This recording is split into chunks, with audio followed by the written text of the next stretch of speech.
মৃত ব্যক্তির জন্য কোরবানির বিধান জানলে উপকার হতো। মৃত ব্যক্তির তরফ থেকে কোরবানি করা যায়, মৃত ব্যক্তির তরফ থেকে কোরবানি করা যায়, জীবিতরা মৃত ব্যক্তির তরফ থেকে কোরবানি করতে পারেন। মৃত ব্যক্তি যদি ওসিয়ত করে যান আমি মারা গেলে আমার সম্পদ থেকে কোরবানি করবা, তাহলে সেই ওসিয়ত পূরণ করা ওয়াজিব। তার টোটাল সম্পদের 1/3 দিয়ে যদি করা যায়, কোরবানি করা যায়, তাহলে সেটা করা ওয়াজিব। এবং ওই কোরবানি গোশত গরিব দুঃখীদের মধ্যে দান করে দিতে হবে, সাদাকা করে দিতে হবে। আর নিজেদের তরফ থেকে যদি মৃত ব্যক্তির জন্য কোরবানি করেন, আপনি আপনার মৃত বাবা মার তরফ থেকে করেন, আপনার নিজের ইচ্ছা, ওসিয়ত না, আপনি নিজের ইচ্ছা যদি করেন তাহলে সেটা জায়েজ আছে। এবং এর গোশত আপনি নিজের গোশত যেরকম খেতে পারেন, দান করতে পারেন, এটাও আপনার ইচ্ছাধিকার থাকবে, আপনি নিজে খেতে পারবেন, দান করতে পারবেন নিজের কোরবানির মতো।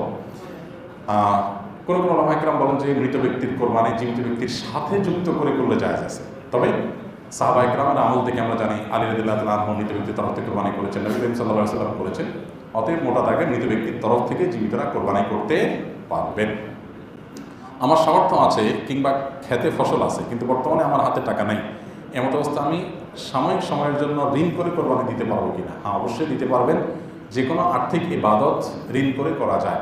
নবী সাল্লাল্লাহু আলাইহি ওয়াসাল্লাম তার সাহাবীরা ঋণ করে দান করেছেন, এরকম বর্ণনা পাওয়া যায়। আর্থিক ইবাদত এটা আপনি ঋণ করে করলেন, পরে আবার পরিশোধ করবেন, এটা সম্পূর্ণ জায়েজ আছে। অতএব যদি কেউ ঋণ করেন, ঋণ করে তার পরিশোধ করার ব্যবস্থা আছে বা প্ল্যান পরিকল্পনা আছে, বা তিনি দিতে পারবেন, তিনি জানেন, সদিচ্ছা আছে, তিনি পরিশোধ করবেন, তাহলে এরকম হলে ঋণ নিয়ে আপনি কোরবানি করলেন, পরে সেটা পরিশোধ করলেন, এটা জায়েজ আছে। কিন্তু আমাদের কয়জন আছে আমরা ঋণ করে দান করি? এটা একটা বড় প্রশ্নের বিষয়। এটা জায়েজ আছে, ঠিক আছে, বাট কোরবানির জন্য আমি ঋণ করতেও রাজি আছি, আলহামদুলিল্লাহ। এবাদতের মানসিকতা থেকে যদি এটা করি তাহলে এটা ভালো কাজ, শুধু জায়েজ না।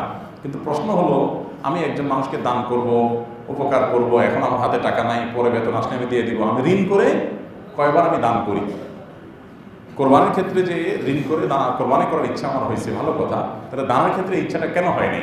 এই প্রশ্ন করার উদ্দেশ্য হলো যে কোরবানিটা আল্লাহর জন্য কিনা এটাকে এনশিওর করা।